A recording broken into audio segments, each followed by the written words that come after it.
आज की वीडियो में होगी बात इंटरव्यू की। एयरपोर्ट पे जो होती है, स्पेशली हेल्थ केयर वीज़ा पे जो इस टाइम पे आ रहे हैं, बहुत ज़्यादा क्वेश्चंस पुट करे जा रहे हैं एंड बहुत सारे लोगों को घंटों घंटों वहाँ पे रोक के पूछताछ हो रही है। एंड जो आज की वीडियो है वो किसी के एक्सपीरियंस बेस्ड है, स्पेशली जिस पर्सन का वो एक्सपीरियंस है, जब उन्होंने बताया कि उन्होंने क्या आंसर्स दिए और किस रीजंस के कारण उन्हें इतनी देर रोका गया।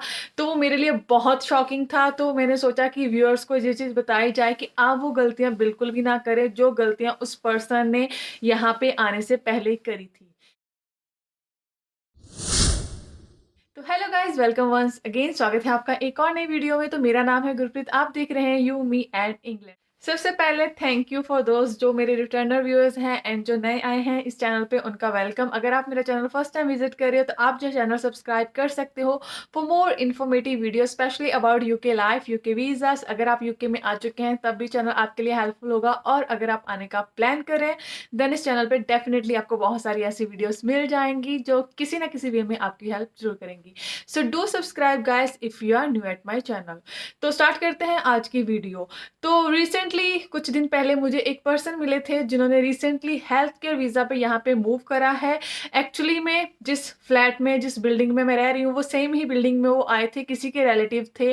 तो जब वो मुझे मिले तो मैंने जैसे नॉर्मल पूछा कि आप कौन से वीज़ा कैटेगरी पे हो, तो उन्होंने मेंशन करा कि हेल्थ केयर पे।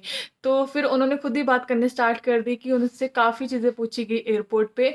तो मैंने सोचा कि चलो उनके एक्सपीरियंस को जानते हैं एंड उनकी वीडियो बनाते हैं। बट क्योंकि ज़्यादातर लोग वीडियो में आने के लिए कंफर्टेबल नहीं होते, not because of camera shy, another reasons भी होते हैं, क्योंकि कुछ लोगों को काम नहीं मिलता तो उन्हें लगता है कि किसी के चैनल पे जाके किसी ने हमें देख लिया तो लोगों को पता चल जाएगा कि कौन सी वीज़ा कैटेगरी पे है, इन्हें काम नहीं मिला, के अलग अलग रीजंस रहते हैं। एनीवे, तो बात करते हैं मेन टॉपिक की। तो उस पर्सन से क्या पूछा गया और कितनी देर तक उन्हें वहां पे स्टक रहना पड़ा। तो वो पर्सन आए थे हीथ्रो एयरपोर्ट पे, लंदन का जो हीथ्रो एयरपोर्ट होता है उस पे। जो स्टार्टिंग में उनसे क्वेश्चन पुट करेंगे वो बहुत ही नॉर्मल होते हैं, जैसे कि हर किसी से पूछे जाते हैं कि आपकी कंपनी कौन सी है, कहाँ पे है।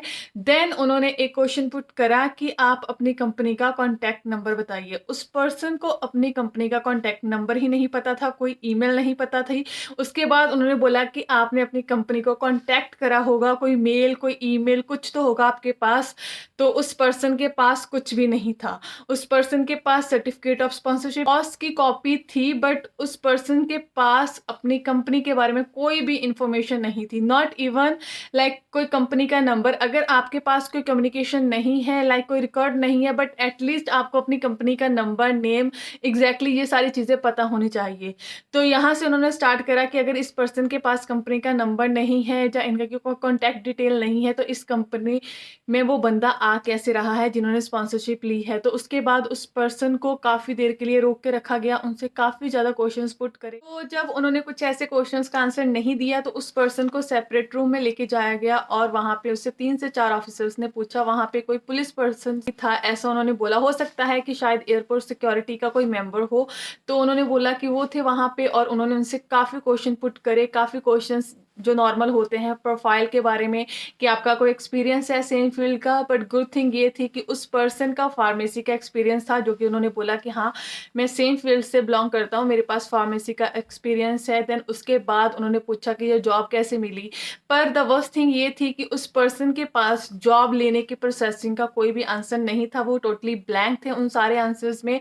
बाकी जो नॉर्मल आंसर पूछ रहे थे वो आंसर कर रहे थे, पर जो जॉब रिलेटेड थे, कि जॉब लेने के रिलेटेड, उनके पास आंसर नहीं था। फिर एट द एंड ऑफिसर्स ने डायरेक्टली उनसे पूछ ही लिया कि आपने कितना पे करा है इस जॉब को लेने के लिए, क्योंकि उन्हें भी पता है कि अगर आपको प्रोसेसिंग नहीं पता इट मीन्स कि आप पे करके जॉब ले रहे हो। तो क्योंकि उस पर्सन के पास कोई ऑप्शन नहीं थी तो उस पर्सन ने भी सच बोल दिया कि मैंने 25,000 पाउंड पे करे हैं for this sponsorship, for this job to any agency. तो उस टाइम पे ऑफिसर सारे के सारे जो भी उसके इंटरव्यूज वगैरह कंडक्ट कर रहे थे वो टोटली शॉक थे। वो बोल रहे थे कि इतनी आपकी जो जॉब की सैलरी है वो नहीं है जितना आपने इतना पैसा पे करके आप आ रहे हो। तो आफ्टर दैट लाइक आपने अगर बोल दिया है तो आपको खुद को एक्सप्लेन तो करना पड़ेगा ही। तो उसके बाद उन्होंने थोड़ा खुद को एक्सप्लेन करा कि मुझे यहाँ पे आना था, एक्सपीरियंस गेन करना था सेम फील्ड में, तो मेरे लिए ये इतनी बड़ी मनी नहीं है। देन उन्होंने उस मनी के बारे में क्वेश्चंस पुट करे कि आपके पास इतनी मनी आई कहाँ से यहाँ पे आने के लिए। तो देन उन्होंने बोला कि उनके जो फादर है उनका बिजनेस है, तो उन्होंने पे करा है, वो हेल्प कर रहे हैं बिकॉज मेरे ड्रीम के कारण।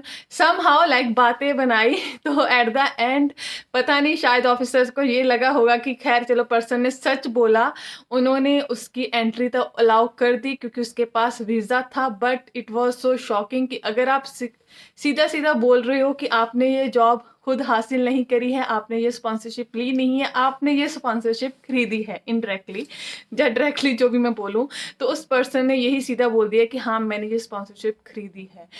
तो अगर आप यहाँ पे आने वाले हो तो ऐसी गलती कभी भी मत करना। मैंने पिछली बहुत सारी वीडियो में मेंशन करा था कि जिस भी कंपनी में आप आ रहे हो, अगर आपके पास कोई उसके साथ कम्युनिकेशन नहीं है, कोई रिकॉर्ड नहीं है, फिर भी एटलीस्ट अपनी कंपनी के बारे में प्रॉपर इंफॉर्मेशन लेके आओ।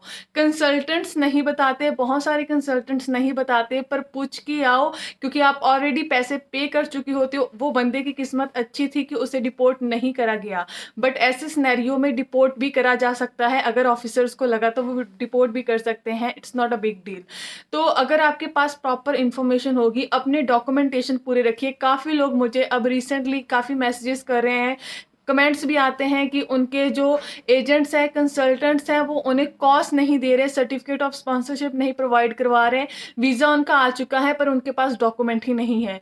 जैसे भी लो, अपने एजेंट से अपने डॉक्यूमेंट पूरे लेके आओ, अपनी इंफॉर्मेशन पूरी लेके आओ, क्योंकि वीज़ा आपका आ चुका है पर एंट्री के लिए वो सारी इंफॉर्मेशन आपके पास होनी ज़रूरी है। हो सकता है कि आप इतने लकी रहें कि जिस टाइम पे जो ड्यूटी पे पर्सन है वो आपसे कुछ ना पूछे, ज़्यादा ना पूछें। खैर इस टाइम पे तो सबसे काफ़ी कुछ पूछा जा रहा है, पर इन केस अगर आपसे कुछ पूछा जाता है तो आप उसे आंसर दे पाओ। तो ये वीडियो मैंने इसीलिए बनाई क्योंकि इस टाइम पे बहुत सारे लोग आ रहे हैं एंड बहुत सारे लोग कंफ्यूज हैं कि हमें क्या पता होना चाहिए, क्या नहीं पता होना। मैं बार बार बोल रही हूँ कि अपनी कंपनी के एड्रेस से लेके किस चीज़ में वो डील करती है, ईच एंड एवरीथिंग आपको पता होना चाहिए जस्ट फॉर एंट्री। तो ये थी आज की वीडियो। तो मेरा सजेशन यही रहेगा कि अगर आप आने वाले हो तो प्रॉपर इन्फॉर्मेशन लेके आओ अपनी कंपनी के बारे में, अपने सॉलिसिटर से जिसके भी थ्रू आप आ रहे हो। तो इसके बाद मिलते हैं नेक्स्ट वीडियो में। तो आप मुझे फॉलो कर सकते हो ऑन इंस्टाग्राम, आप मेरा फेसबुक का ग्रुप भी ज्वाइन कर सकते हो एंड आप मेरा सेकंड चैनल भी सब्सक्राइब कर सकते हो। Till then keep subscribing, keep supporting, bye.